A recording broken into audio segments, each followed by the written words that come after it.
Hello and welcome to my channel. It's nice to see you. For today's video, we'll be taking a look at one of Britain's most famous aircraft, the Eurofighter Typhoon. I'm sure all of you are familiar with this aircraft, but today we're going to be looking at the history of it, from its conception in the 1980s right up until today. So let's get started.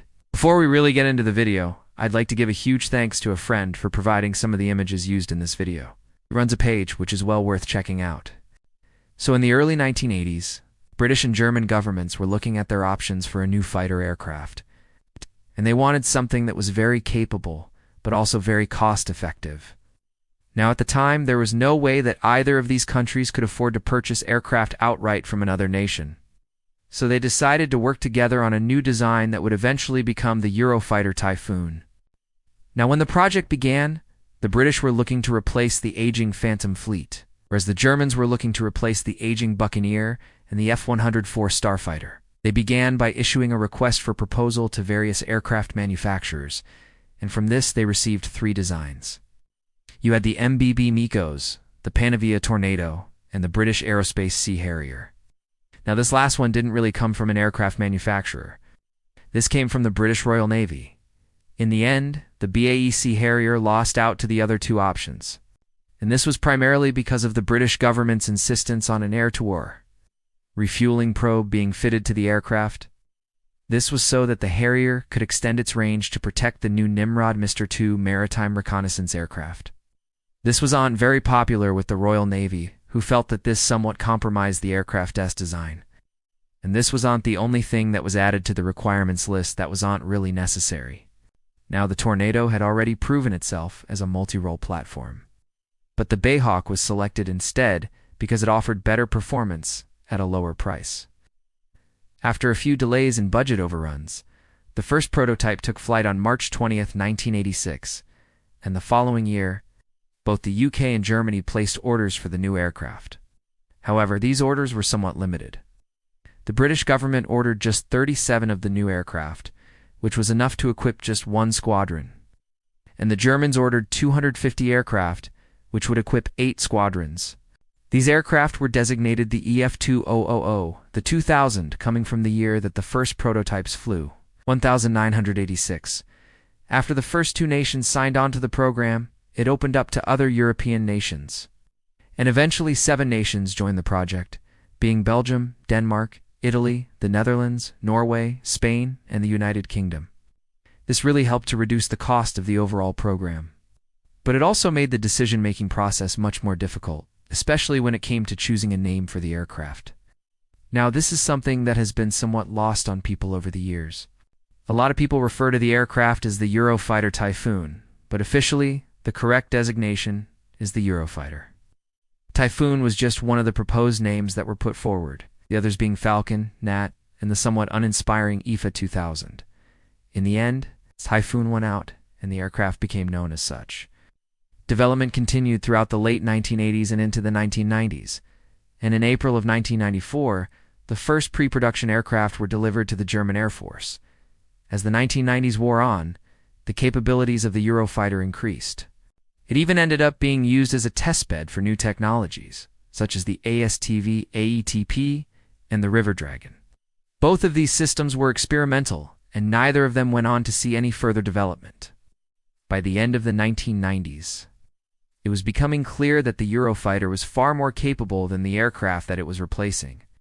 But it was also clear that there wasn't going to be enough money to buy the numbers of aircraft that the various air forces wanted. Ultimately, this meant that the UK and Germany had to scale back their orders. The UK ordered just 55 aircraft in the end, and Germany ordered 2 to 9. Interestingly, the Germans actually had to pay the British to take the Eurofighter off their hands. Now this may seem a little bit odd, but the UK had developed the engine for the aircraft, and Germany needed the Eurofighter to help support the development costs. But all of this didn't mean that the Eurofighter was doomed. Actually, if anything, it was quite the opposite. Because in the meantime, the nations of the European Union had set about creating a single European sky. This initiative involved the merging of the various national air forces into one large force. And this meant that all of the EU nations could pool their resources and therefore afford more aircraft. This resulted in the UK and Germany placing new orders for the Eurofighter, bringing the total number of aircraft ordered to 623. Unfortunately, in the end, not all of these orders would go through due to a variety of reasons. As the new millennium dawned, the Eurofighter finally entered service with the German Air Force in January of 2003. The first squadron to receive the new aircraft was the ARGO G-39 at Memmingen Air Base. This squadron flew the original version of the aircraft known as the EF-2000. This was later upgraded to the EF-2003 standard, with the addition of an infrared search and track. The British did have to wait a while longer for their aircraft, as they didn't enter service until July 2003. The first squadron to receive the aircraft was 17 Squadron based at RAF Koningsby. This was very apt, as 17 Squadron had flown the English Electric Lightning, the first British aircraft to bear the name Lightning. It seemed as though the Eurofighter was finally going to live up to its potential. However, yet again, there were problems.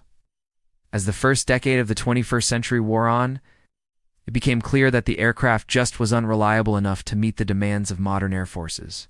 Even after numerous software updates, the aircraft just couldn't be depended upon. This led to the UK government reducing the order for the aircraft from 75 to just 53. This was a massive blow to BAE Systems, who had hoped to export the aircraft all over the world. With the UK seemingly pulling out of the program, it looked as though the Eurofighter's time had come to an end. However, the exact opposite happened. In 2007, BAE Systems announced that it had teamed up with Alenia and CASA to form Eurofighter Jagdflug Zug GmbH. This new company was responsible for supporting the Eurofighter Typhoon fleets around the world. This would prove to be a masterstroke on behalf of BAE Systems, as the Typhoon would go on to become one of the most prolific British aircraft of the 21st century. The first major order came in 2008 when Saudi Arabia purchased 24 aircraft. Then in 2010, Oman purchased 12 aircraft. These orders really breathed new life into the program and led to an upgrade known as the Enhanced Eurofighter. This upgrade was designed to improve the reliability of the aircraft as well as its capability. This upgrade was so successful that the UK government decided to increase its order once again. This time they ordered 14 more aircraft, bringing the total number of UK aircraft to 67. As the 2010s dawned, it looked as though the future was bright for the Eurofighter. It was certainly proving itself as a competent fighter, and it was also being exported all over the world. However, as the decade wore on, it became clear that it was quickly becoming outdated.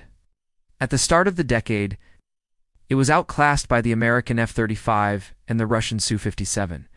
This is not to say that the Eurofighter was a bad aircraft, still very capable. However, it lacked the stealth characteristics of the F-35 and the Su-57. This didn't stop the Eurofighter from seeing action, however, as in 2018, it saw combat for the first ever time during the Syrian civil war. At the time, Typhoon squadrons from the UK and Italy were deployed to the region as part of Operation Shader. Now it's believed that the aircraft were used in the bombing of Raqqa, which was held by ISIS at the time. Although we will probably never know exactly what the Typhoons did during this conflict, we do know that they performed strikes against ISIS's positions across the country. Today, the Typhoon continues to perform this role, and it will likely continue to do so for the foreseeable future. In fact, the UK government has recently agreed to purchase a further 14 aircraft, bringing the total number of aircraft in service to 82. These aircraft will replace older examples, as well as provide a boost to the overall fleet. There are also plans to upgrade the Typhoon once again with new engines and new computers. This will keep the aircraft relevant well into the 2030s, so that brings us to the end of today's video. I hope you've enjoyed a brief history of the Eurofighter Typhoon. If you did, then please feel free to leave a thumbs up. As always, I'd like to thank everybody who supports the channel. Your support really does help to keep the channel growing. If you'd like to support the channel, then the links are in the description below. Also, be sure to check out my social media channels. Thanks again for watching, and I'll catch you in the next one.